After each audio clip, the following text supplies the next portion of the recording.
wandered in just to look for a place to sleep. I'm Steve Blum. I played Spike on the show, and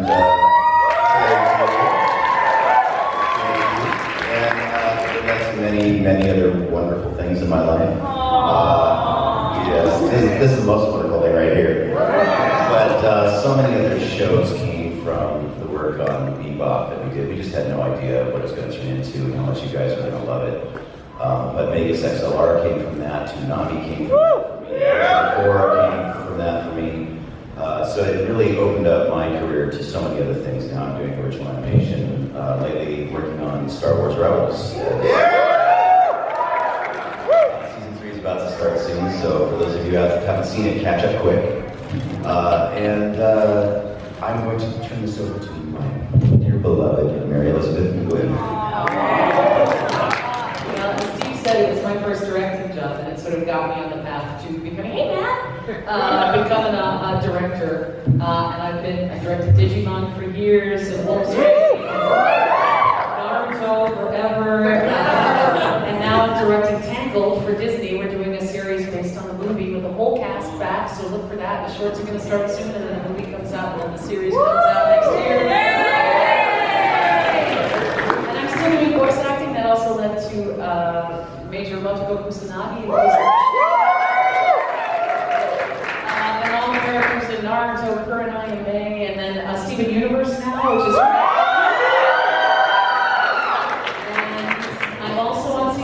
Star Wars Rebels is going to price. I introduced Thrall, so beware, Rebels, we're coming for you. She's on the wrong side of the Force. Don't trust anything she says. I'm doing the thing for prehensile feet, though. So. That's right. That's the hope.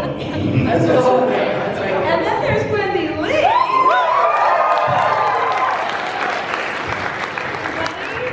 It's so great to be here. This is my first chance to come up to Sacramento, and now I feel like I'm a local hanging out in Sac. It's quite a sack you've got. Does anybody know what was going on last night with all the bicycles that were lit up with lights that were singing and carrying on in the streets? I got a great video of it. It was beautiful. Oh, you know? What is it? Light up bikes I saw were just abstract basically. Bike day? And everybody decorates their bikes with lights, and it's so Burning Man South. I love it. Awesome. It was just beautiful. It really felt like an extension of it.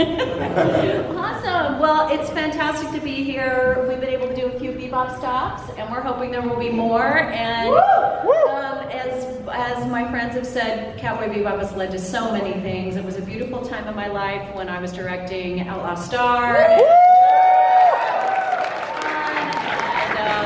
Then we went off into all kinds of games. I got to do Haruhi Suzumiya, and Dot Hack, and there's so many new content that's coming out now for some of the things that I'll mention, but this is all unofficial, just things that I would love more Fairy Fencer, and I would love more Dot Hack, and more Tales. Oh, that'd be great. You want me to so fun. So yeah, there's a lot going on. I'm working with Mattel quite a bit on Monster High and Ever After High and Popples. And I get to be a very hyper little popple that spins around, and I just saw a chibi little plushie someone brought me, so that's on my wish list. I must have one of those. What else? A bunch of wonderful things that have been going on ever since then, so we're really happy that we still can gather to celebrate the original union, Cowboy Bebop, and the magic that it created, and thank you for your support.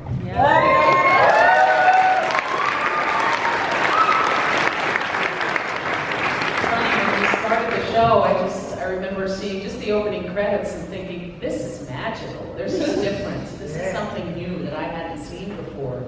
And when we were recording it, I just kept thinking, no one's ever going to see this. I don't know if anyone's ever going to see this, because there were no plans. We were swearing up a storm. We didn't know that it was ever going to go to television or be released. So we kind of made this for each other. We made it for ourselves, and we had so much time to do it. So we got to spend a lot of give it a lot of extra care, which time and money can always give you in this business, which we don't always get. So we were really lucky to have Mitaka Maseba and Kevin Seymour and have them give us the extra time to do this beautiful series justice. I always feel like it was our job not to screw it up, basically, because it was so beautiful.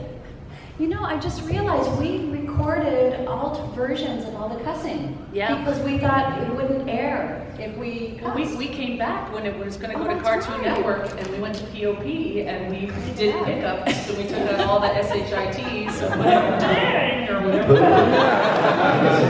We tried other pluckers, and yeah. So. But did both versions Son air? of a Do bitch. you know? Did Cartoon Network leave the cussing in? Takes too long to No, take I out. think they But we were on Adult Swim for a while, Yeah. and that was earlier on, so they took out the swearing, and then I think they put it on, now it's Toonami, and it's just... Only Tsunami. And it's Saturday, it's Tsunami Day. I have to have you guys do a shout out. You guys want to do a shout out? Yeah! On the count of 3, I want you to say only Tsunami, okay? All right. And I'll pan the whole room. 1, 2, 3.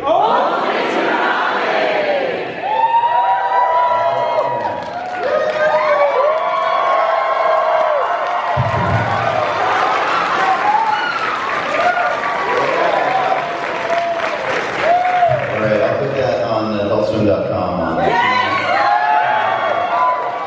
guys are all famous.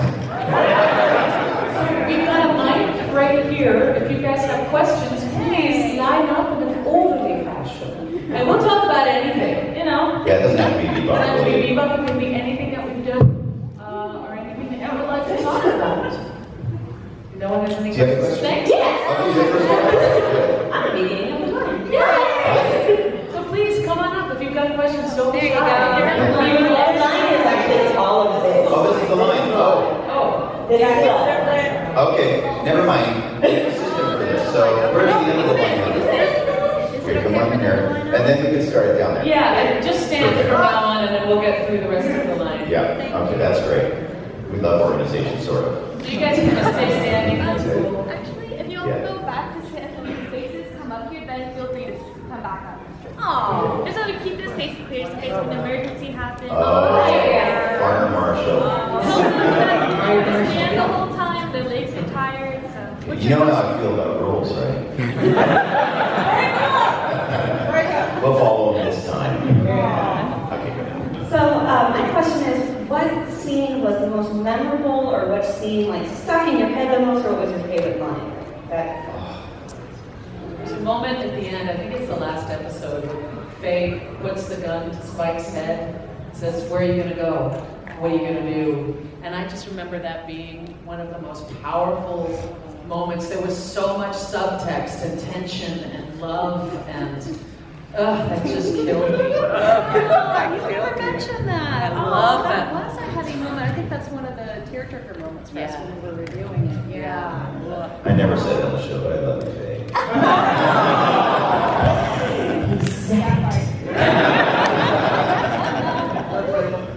Oh man, probably the most memorable scene, because it was the hardest for me, and I love when things are hard because that's when I grow the most, was when I was in the jail cell with in the movie with Electra. yeah. Yeah, because we had to go through that a number of times, and it was really hard for me because I had to become vulnerable in that scene.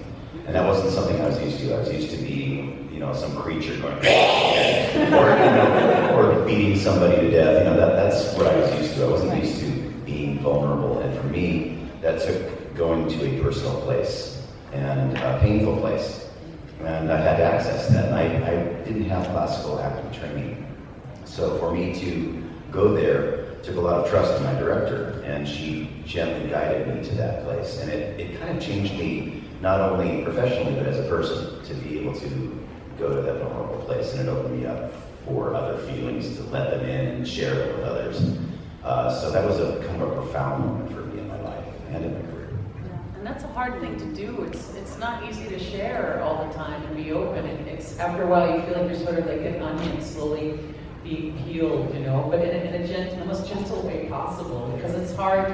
It's like you start on floor 1 and you've got to hit basement 1, 2, 3, 4 to really get down in there and get to the honest dirt. The other thing about that scene, which just sort of broke my heart, when we recorded it, they had a great big, you know, we do it all post, so it was all, we were recording a 2-picture. And in the studio we were recording the projection, because it was on a big screen. We didn't realize that they were actually lip flaps. So I look at that scene now and it just kind of breaks my heart, because I didn't realize that they're synced to that moment and none of it lines up, and I look at it and go, because I wasn't there for QC, but the performance is so brilliant that it doesn't matter in the long run. It doesn't matter, it's all about the performance. That was also at a studio, it was at Sony Studios, which was different from where we recorded everything else. Right. And we had an executive in the studio who was literally pacing behind me, calling out the lines. He was Doing line reads. this wild man doing these line reads in my ear as I'm trying to record. And so Your it's, Taka kept him off the button. it's shocking that anything landed where it was supposed to. It was no, yeah, because it was that they projected it. So I didn't see it, and then I remember seeing it in the thing. I was like, oh, that's all lip sync. Thanks, Sony men in suits. Yeah, I know. But I think it came out good enough. I think you guys like it. I love the movie personally. That's awesome. Jennifer Hale. Oh. And Darren Morris. Darren did a brilliant job. Yeah, Butterfly, man. He scared me in that. Scared me too. He was really awesome. Okay. The fact that I see all of you up here on stage right now, I'm just speechless. And you see my face 1,000 times. Yeah. And she signed my book 3 years ago. Yeah. My Yoruichi. You're always going to be my Mary. Honestly, first off, bringing to my question, Steve, I have to congratulate you being Mortal Kombat 10. Like, when I heard you as Sub-Zero, I literally lost my crap, and I thought I was having a baby at first when I heard your voice. Happens to me all the time, honey. I feel like the contractions happening for a different reason. Like, I recognize you as Sub-Zero, but what really threw me off when, I can see you as Reptile, but Raicho? What? Brooke in the master. So good. This is crazy. Mary, I love you as a coach of Kusanagi and Coach Michelle. And of course, when she's always my Yoruichi. And I love you as my announcing my Nintendo. Well, there's not many women that get to sign your butt. And a Yoruichi bikini. She had a Yoruichi bikini on and it was too tempting. I have the phone. If you guys want to see it, come find me. Okay. So, let's see. Okay. I have a migraine too, I'm sorry. I woke up really pretty crappy. It's okay. So, if it was year, let's see, if it's year 20, 30 something, like, far in the future. If the Bebop existed in real life, what would the first thing you guys would do if you saw it? First thing we want to do. If you guys saw the Bebop in real Bell life? peppers and beef in it. Actually have some beef in my bell peppers. Jet play Shoji? Oh yeah. I would play a game of Shoji with Jet. Yeah. And I'm. And I. He's better at it than anybody. I want to go star seeing. Let's take it up. Let's spin it. Let's go see some constellations. I'd have to bring my own dice because I wouldn't trust Faye. You'd have to bring an extra pair of pants because I don't trust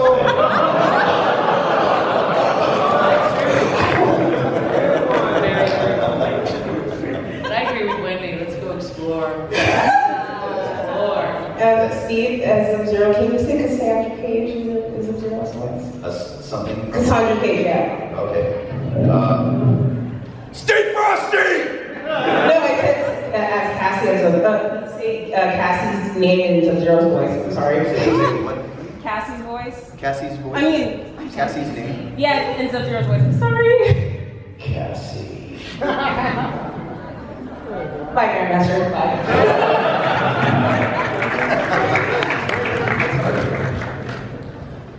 I just want to say it's a really huge honor to have you at my local convention. I also want to comment that I actually saw all you guys at the anniversary at Anime Expo. Cowboy Bebop. I have to say, you are really hardcore, Steve, with the whole tattoo of Cowboy Bebop and everything. Yeah, you guys know this? That's bang right there, baby. And welcome to Sacramento, and thank you so much for coming here. This is a bit more of a question. What would you say the journey was like from where you first started to where you are now? Wow. Just in general? Yes. Wow. Well, voice acting has evolved a lot, I think. We didn't know what we were doing back in the old days. By the time we got to Bebop, we kind of had an idea of how to record. But when I first started, we were hauling our own equipment up into a treehouse studio and literally rental equipment that no one knew how to use. And we didn't have time code, we didn't have a beat system so that we could rhythmically know when to start when the lip flaps went. We had somebody standing behind us tapping us on the shoulder. So just technically speaking, it's evolved by leaps and bounds.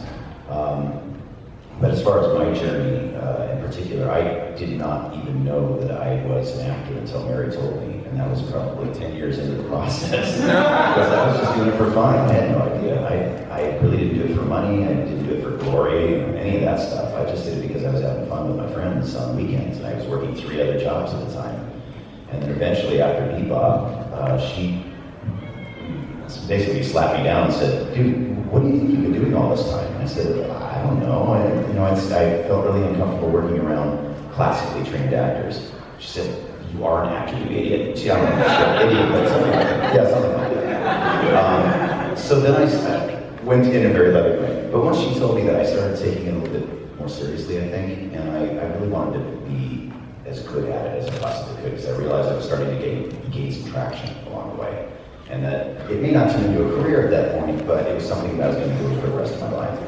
And so I started paying attention more to other actors and listening more and listening to my director. Directors, Wendee's directed a million different shows too. So I learned how to act from these ladies and from many of our other peers in the industry. And so that's probably the biggest part of the professional journey, is really that I got my training, but I did it in a very strange way, roundabout 20-year way of doing it. And I wouldn't recommend that path to other people who are trying to get in. So it's an easier journey nowadays, I think. Yeah. I was just amazed at how fast it went. All of a sudden, it's almost 20 years later. And we're still here and we're still doing it. And you sort of look back and people bring up things that you've worked on. It's like, oh my gosh, I forgot I did that and that. And it's just, you amass this, IMDb of roles and of memories and experiences, and it's, they say as you get older, time goes faster and faster, and it's true. It really does. It feels like we just started. I remember recording Bebop like it was yesterday. It's that fresh still in my mind. So I'm just so grateful that I'm still on this ride, and that it keeps evolving into new and other things. It's really amazing. So thank you guys for your support throughout the years. It's just, and now I'm playing D&D online and Critical Role. So fun. It's so much fun. And all this stuff the older I get, the more I feel like I'm becoming a kid again, which is really wonderful and a part about adulting that I didn't realize was possible. So I'm very grateful, and I've met some unbelievable people in the Critical Role community, and it just, the world keeps getting bigger and bigger and smaller all at the same time. Oh yeah, things have changed so much. In the beginning, we were working with all analog equipment, and I actually used to go into recording sessions where they had spliced 2-inch tape that they would glue together for edits, and at one point, the person who ended up bringing Cowboy Bebop to us, Kevin Seymour, came in and audited a session I was doing, and kind of figured out how the mechanics worked from one of those sessions, and we were sort of always reinventing ways to make it more effective and more efficient, but really the advent of technology has expedited that for us and made things much cleaner, and the quality is so much better, and you can see how the art form has evolved from hand drawings to digital, although I have great affection for all the hand-drawn animation that's now of the past. Cells, how beautiful they were. But really, it's opened up the genre, I think, to adults. As you can see, most of us are adults, and it's a novelty now to have contact with the kids. and animation is a part of our lives, and we've kind of reclaimed our youth throughout our lives as adults by celebrating and being audiences to animation. So again, it's thanks to you and your support that's made anime and animation so mainstream in our culture. And I think that Hollywood didn't understand what it was for many years, and we've proven that it's not just a trend, it's here to stay. And here we have born a whole con culture that exists in many different businesses. So yeah, it's really an amazing thing to be a part of that evolution. Yeah, I'm just an 8-year-old in an adult cosplay. The geek shell in there. Thank you very much, you guys. Enjoy the rest of the con. Thank you so much.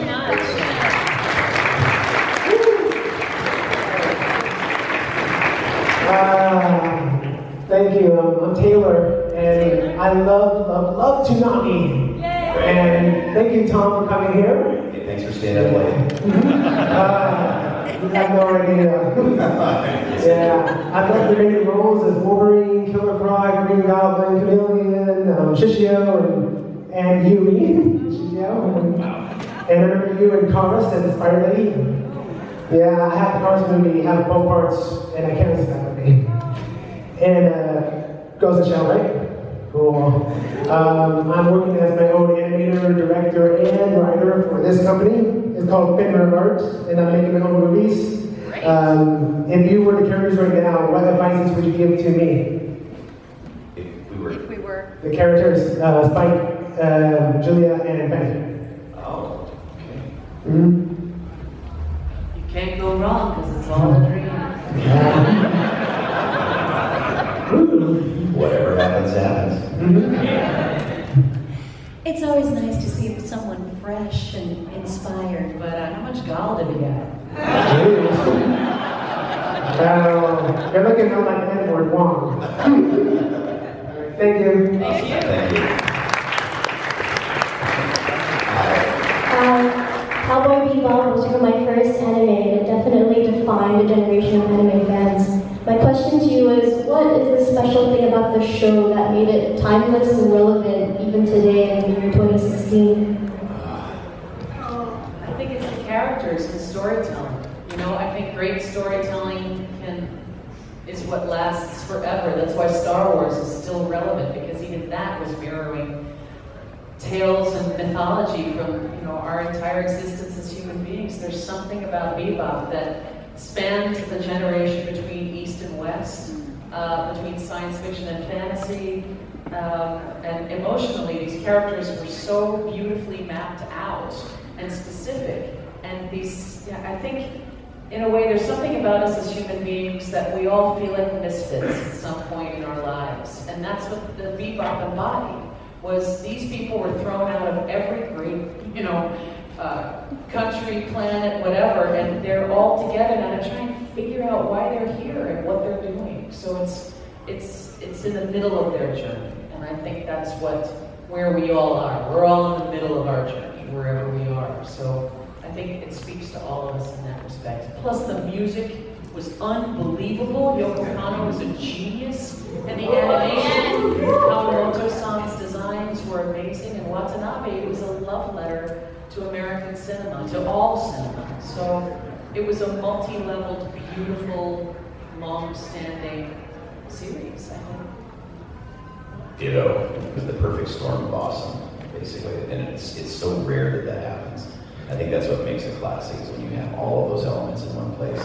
And I think that's largely due to Watanabe's vision. He is a genius in putting these elements together, putting people together, different kinds of talent from so many different areas, and being able to tell a story of that magnitude. And I think the point about the misfits is really true, because I think that's one of the beautiful things about anime, is that the genre of anime in itself is not afraid to address the idea of isolation or not fitting in, or all of these things that American animation sort of skirted and pushed off to the side. But Bebop hits it head on, and it kind of opened the gateway for the American palate to accept that in a cartoon form. So, Yeah, I think that's really true. I think also we're seeing that in Japan, the director's vision is honored, start to finish, and really the Hollywood model is Many creative people are attached to men in suits, as we would say, from the studios that fund and bring about the funding to allow a title to come to fruition.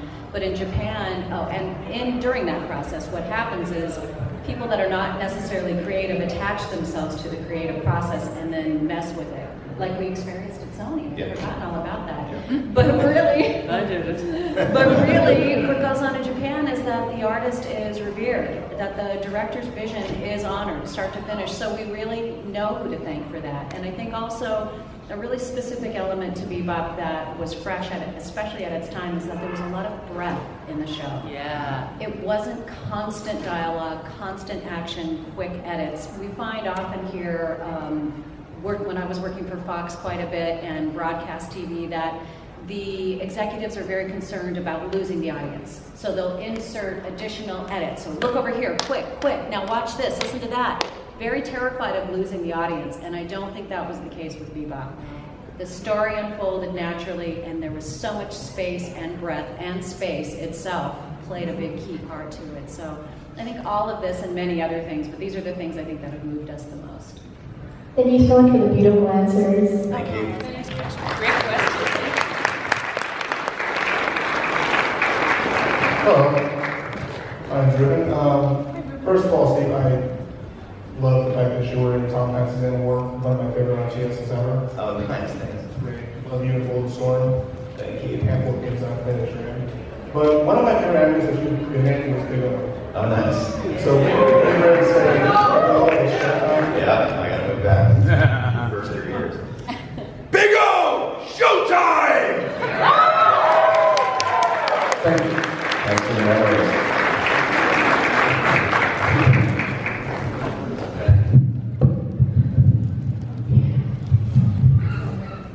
Hey there. Hi. Okay, thank you all for being here. We really have a question for Steve and Mary. I've already asked it to Wendee and her panel. Okay, so for each of you, what would be the one thing that your old mother would like for us to know about you? Such a good question. No. He almost made me My cry. mother would like What to would know you, about me. restate it one more time. Okay, so Steve, what would be the one thing that your mother would like for us to know about you? And Mary, what would be the one thing that your mother would like for us to know about you? Wow. I mean, really, I had to dig deep. I gotta It's think been big about for that. me. Yeah. You stumped me, dude. I don't even know. Wow, she tells really stupid stories about my childhood. Well, she's just happy that you're alive. That's probably true. That would That be you it. made it out of adolescence. That would be it. Yeah, because I was sort of a disaffected youth, and I got into a lot of trouble when I was younger. And she wasn't sure that I was going to live until I was 50. So neither was I. So I think she's probably just A, proud of the fact that I'm alive, and B, that I'm supporting myself. I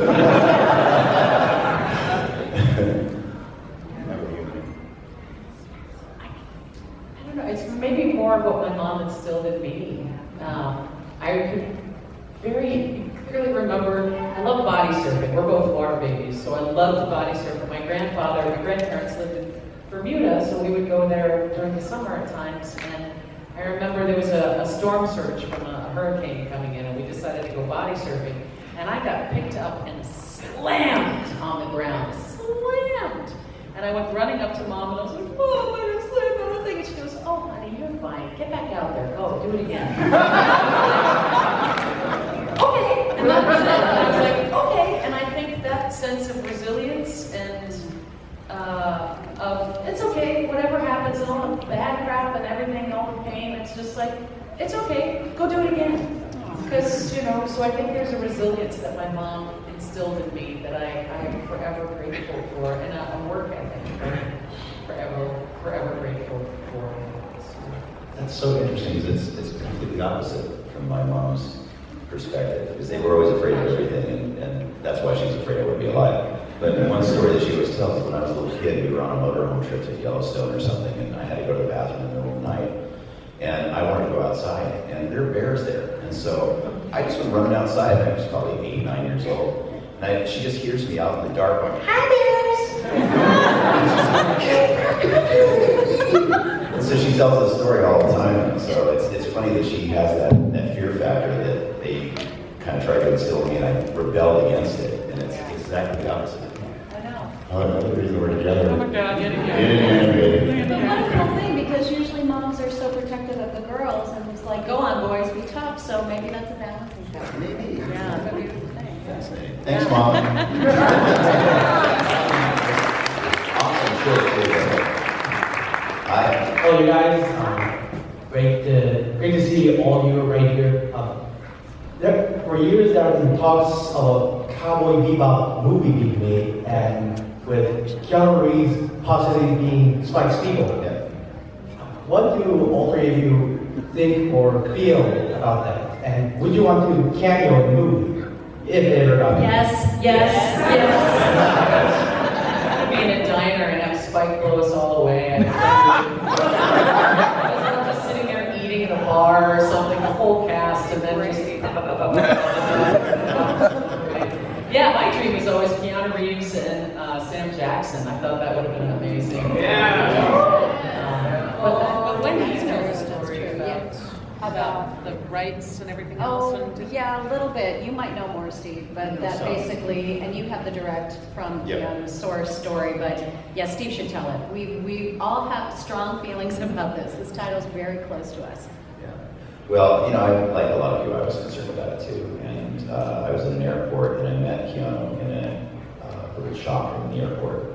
And once I got past my little fanboy moment with him, I introduced myself and I said, I'm the guy who played Spike Spiegel in Cowboy Bebop, and I heard that you've got rights to this thing, and you made me claim Spike. And he goes, oh yeah, dude, I know who you are. I've seen the whole show. I love the show. Yeah, man, we really, really want to make this movie.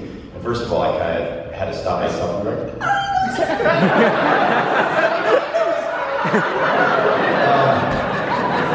so right there, it sort of turned me the opposite direction. When I saw how passionate he was about this, he's really into it.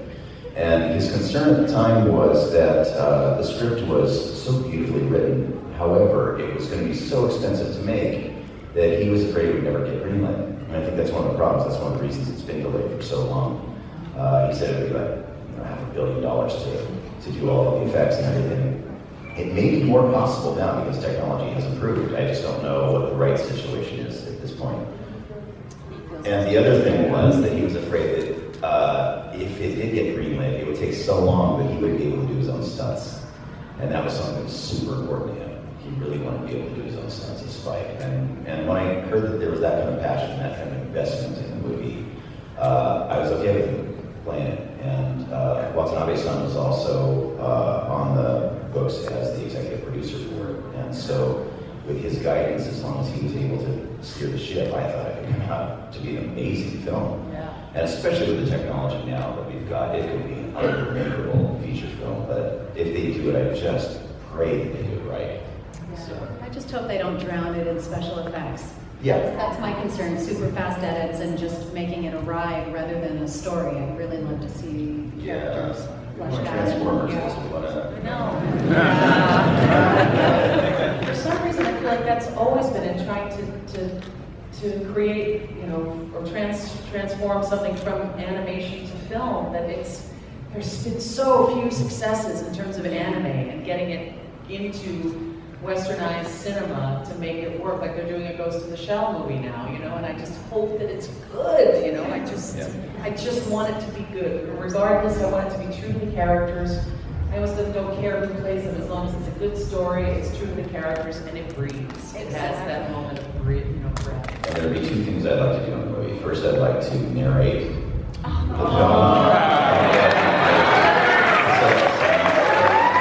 And then I'd like to be one of the old guys. Yeah! I flew that World War II! One of those guys. I just want to be the cranky old man crapping himself in the seat in the restaurant. Great question, thank you. Thank you.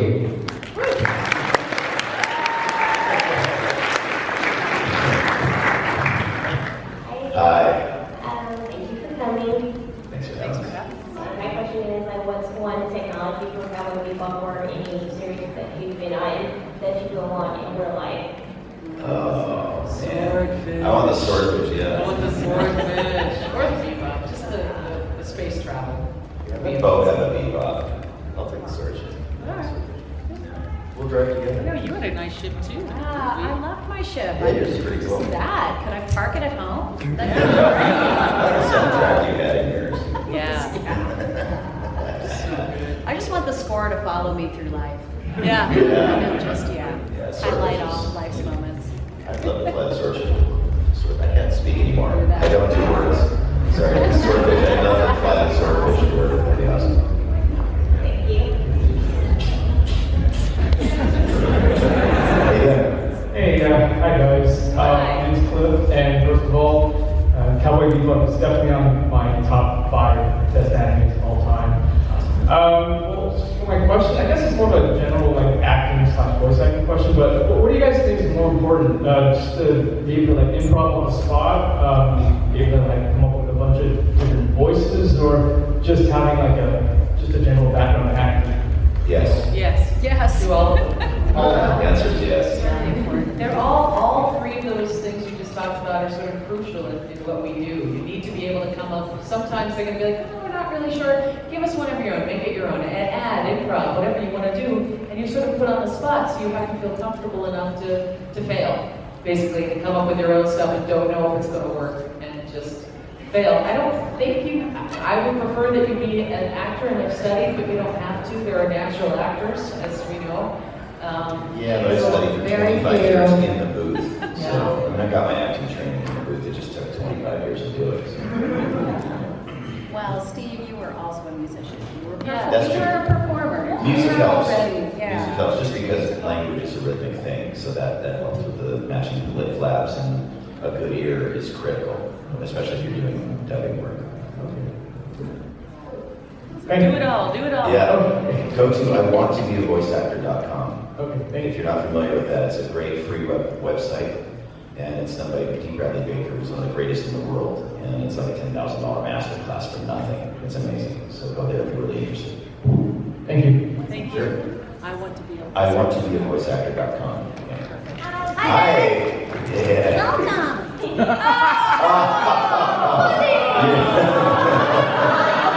You're not going to eat it, are you? No, okay. Well, you want it? No.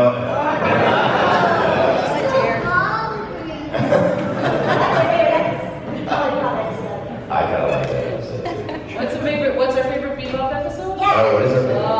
That's one of them. Yeah, Toys in the Attic for sure. Gross. Jupiter Jazz. Speak like a child. Hold that up so everyone can see. That's really gross. The enemy Rock Lobster and Lost Glory. No. Don't leave things in the fridge. Looks like some stuff on our fridge. Hi. Yes. Hi. I have a question for Mary. Well, you say you've been directing a lot of stuff, am I right? Yeah. I was wondering, I doubt you have this type of power, even though I said this to you before, but is there a way you can team up with Masahiro Sakurai, the creator of Smash Brothers, and Disney to create a Disney fighting game that's like Smash Brothers, but with Disney characters beating up each other, like Star from Star Wars, the forces of evil, Bolt from Disney's Bolt, and Rapunzel fighting each other?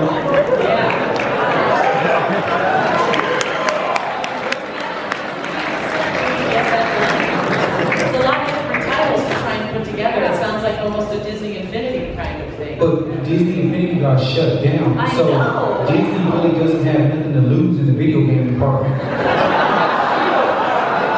true. I will talk to whoever I can about that. That would be fun.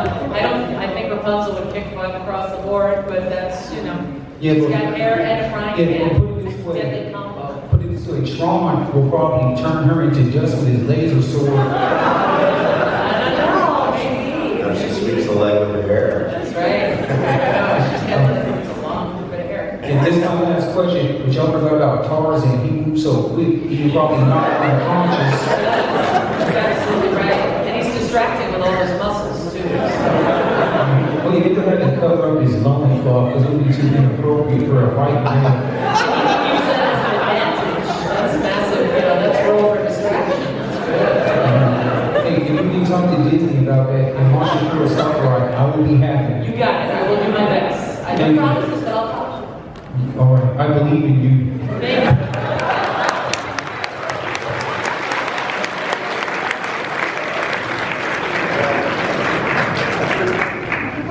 Hi. This question is for Steve. Yes. How does it feel knowing you voiced quite a few of my fictional husbands? Are we gonna have to fight this out? I think I lose. Yeah. I'm flattered and a little turned on right now.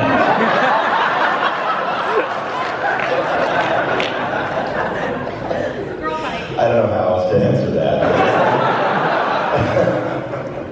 Thank you. I am honored and thank you. Yeah, you do. Wow. You're the one and only This is Christine. Hi. Hi. How do you feel about playing such an iconic character in the Marvel Universe like Wolverine? Pretty good. According to them, I'm the best there is at what I do. What I do isn't very nice. No, I love playing Wolverine. I kind of grew up in a comic book environment. My grandfather owned a bookstore, and my first job was sorting comics when I was 12 years old in my uncle's little crazy comic book section.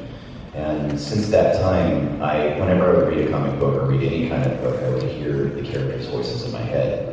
And it was so cool when Wolverine came around that from the first time I saw Wolverine in print, that was the voice I would hear in my head. And I was finally able to create it as a grown man. As a kid, it probably came out like, you're the best thing, so what do you do? But later on, by the time I got to audition for it, it was like, back off, bub. And that was fortunately the same thing that the producers were hearing in their head when they would read the comics. And so I was just lucky. I was just lucky that I was hearing what they did. Because I really think that you are the best Wolverine. Oh, thank you. I think they're all amazing. I'm just lucky to be part of that franchise at all. So thank you for saying that. Of course. Thank you. Thank you.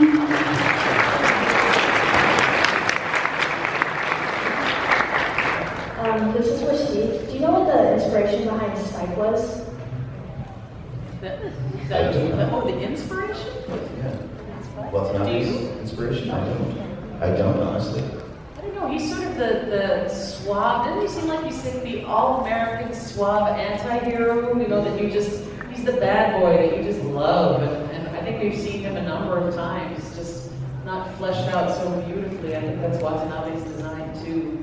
Yeah, people have done discussions at great length about that, and what I've heard is that he's sort of an amalgamation of all the best Western characters, the heroes, the bad guys in classic Western storytelling, mixed in with Bruce Lee. He's that sort of combination. It's like kind of Clint Eastwood sort of spaghetti Western. Yeah, kind of. there have actually been books written about that, and so all of this is just my speculation and what I've heard. So, if you're interested in doing that, you might want to research that out. People have spent a lot of time thinking about that. But that was kind of my take on it too. A little bit of Clint Eastwood, a little bit of Bruce Lee mixed up together. I think it was kind of cool. He was just hot, yes. I mean, come on. I realized it was sort of wrong to be lusting after a cartoon character, but I'm fine with it. I embrace it. That's who I am. I know, right? He was a little Spike Spiegel. Wow, or Faye. Oh, yeah, Faye, yeah. Jessica Rabbit, you know what I'm saying? Hollywood. I have no shame about lusting after cartoon characters. What's funny in a dress? SpongeBob, are you kidding me? So hot, so hot. Wow. Okay. All right, thank you. Thank you. I like to go off the rails so easy. Hi. Hey guys. Hi. Steve, nice to meet you again. Mary, Wendee, nice to meet you as well. My question is for all of you. What do you think the future holds for Cowboy Bebop? Besides the possible live-action movie, what do you think we might have to do? Will we see like another animated movie?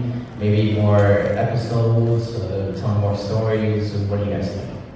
I don't know. I I'd love to hear, I'd love to see more of the prequel of Spike's story with Julia and Vicious. Vicious, yeah. But I'd also love to see, we got a lot of Faye's backstory, but there's still so much more. I mean, we started to do a game, and I still have a lot of the outtakes from this game. We did a couple sessions that started off in an aquarium, and it was sort of this caper where they had to go in and get something or somebody from this.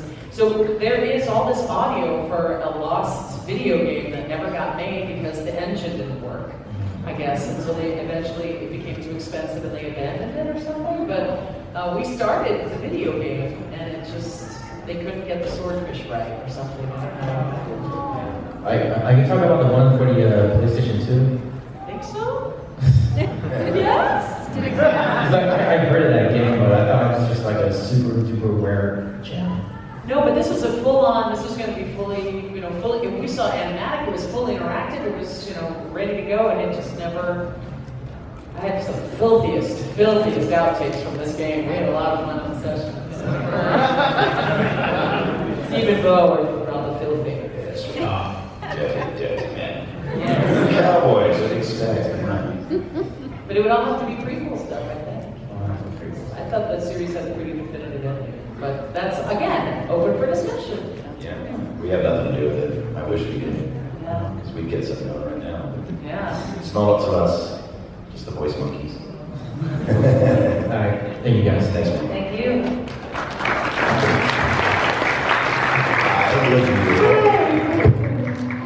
Good Lord, I'm nervous. I've been seeing all of you, and Wendee is so beautiful, and so is Yeah. You're so beautiful. Oh, thank you so much. So, yeah, I have a question for Steve and a request for Mary. I know about Cowboy Bebop and the plot and so much characterization between Spike and Faye and everyone else. And I kind of contrast it to Big O because it's kind of like a film noir, and I see a little bit of Spike within I think Roger Smith. So I was going to ask you, what themes do you see between those two characters, between Spike and Roger? I think they both think a lot. Negotiator, Spike is just trying to negotiate his life. So I think that there's a similarity there. They got the same guy to do it, so there's the same, you know, there's the crossover right there. Other than that, I never put much thought to that. I saw them as two completely distinct entities, and I tried to give them different personalities as best I could when I'm using the same voice for the characters. I don't know what else to say other than that. You know, they were two completely different kinds of shows done by two completely different crews. So your thoughts would probably be more relevant than mine. And I haven't seen Big O. That's the other thing. So I recorded that and I never watched it. So that, you know, once I do watch it, maybe I'll get back to that and I'll tweet about it at some point. But I have all these shows that I did and they're sitting shrink wrapped in my studio and I just haven't had a chance to watch them. Sorry, I'm a bad fan. We have 5 minutes. And for Mary, could you say a reaction from Dr. Maheshwaran from Stevani, seeing Stevani's vision? Does Stevani have a sword? They're not supposed to have any swords. Do you know why children don't have swords? Because they have parents who love them, who do not let them have swords, Connie. Thank you.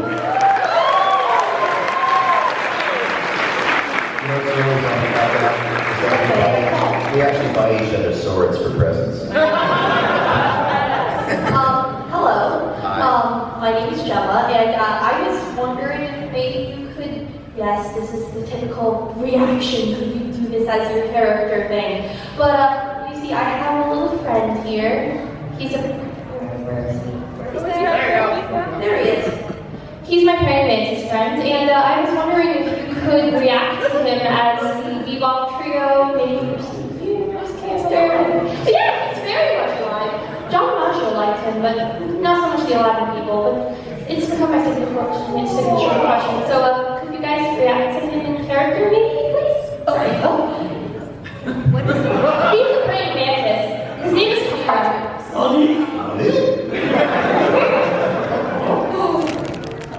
Wow, you're part of my dream, little guy. Oh man, Ed's gonna eat that, I know it.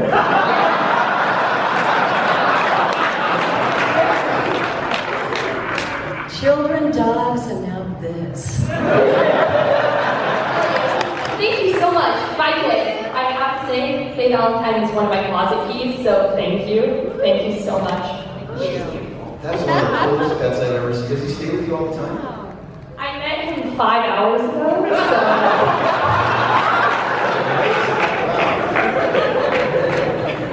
Okay, we've got like 5 minutes left, so we're going to try and go really fast if we can. Okay, Mary Elizabeth. Hi. I just wanted to ask you what your favorite song was from Silent Hill Homecoming and why. Oh, Homecoming. See, the weird thing about Silent Hill is that we get 4 songs. Boom. Silent Hill 3, 4 songs. Silent Hill 4. So I didn't even know what the names of the games were until after we did them. I know my favorite song overall is Room of Angel, which I love. Which was yours from Homecoming? L Theme. I listened to that on repeat. It had like 500 repeats. Yeah, I love L Theme. We've just started doing that in concert. We're going to try and get more concerts in the States. We're doing Russia and France this year, so hopefully we can get back to the States. Or I could just go to Russia or France. Or you can just go to France. Thank you so much. Yeah, for those of you who don't know, she's the lead singer of the Silent Hill band. Well, for all the Silent Hill maniacs, yeah. Yeah. So, thanks. Appreciate it.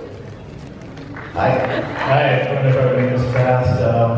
This one's for Steve Blum. I'm really glad you finally came back and you did that second dream speech. It really hits me right here since I'm still junior animator and stuff. I was wondering, how'd you feel working on Intruder 2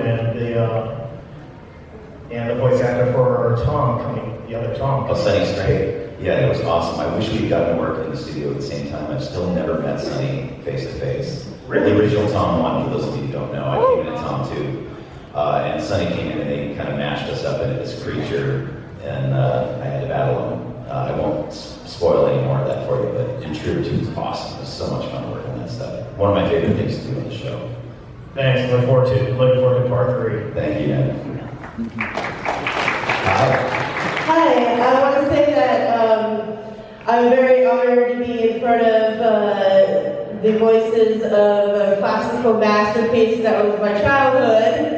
And I'm glad that you came here because this convention used to not be a legit convention in my eyes.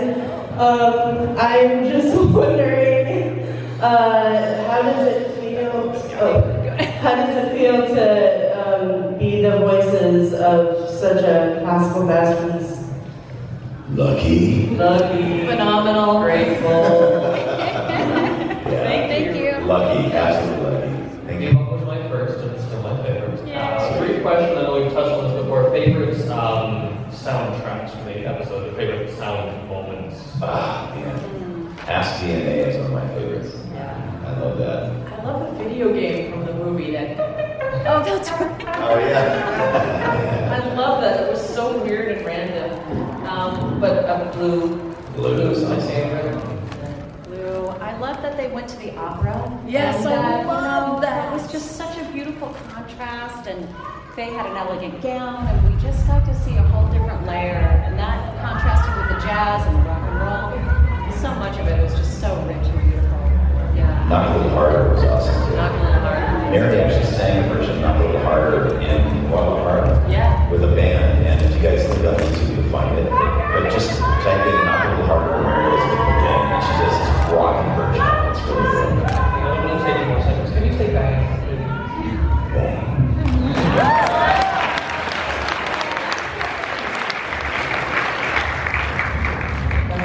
Hey, so I remember being in middle school renting out Cowboy Bebop from Blockbuster back when it was still around. Yeah, Blockbuster. Yeah.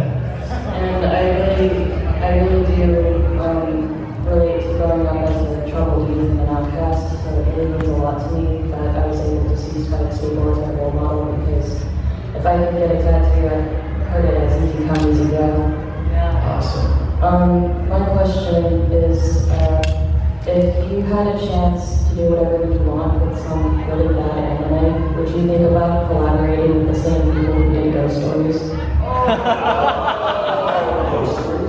Yeah, basically a long story short, they had this really bad anime that wasn't going to make any money, so the voice actors just did whatever they wanted, and it's pretty much like the very first abridged series if you think about it. We wanted to do that for years. Literally hit up the people who do Ghost Stories and like collab on it and make another masterpiece. Well, that's the problem, is finding something, because the people who made it don't want their, they had a vision, they wanted it to be awesome, so we don't want to disrespect the people who made it in the first place. But there's got to be some POS sitting in a vault somewhere that nobody's going to use, and at that point I was like, we wanted to do a full-on, we wanted to do that for years. Well, I hope that there's an opportunity that will present itself that you guys can go nuts. Oh yeah, we've got outtakes enough to make like 3 feature films. I got over somebody at least cuts that together, if not making something completely original. But in the old days when we were all working on Digimon, they would have a rap party, and they called it Dirty Digimon Karaoke. And they would have all these scenes that they weren't allowed to broadcast in the States, where Digimon are peeing and stuff. I mean, it's crazy things. And we would go up, everybody would have a couple drinks, and then go up to the microphone, and we'd be dubbing live as quickly as we possibly could. It was amazing. It was magical. So we would love to do that. Thank you. Thank you. Thank you guys.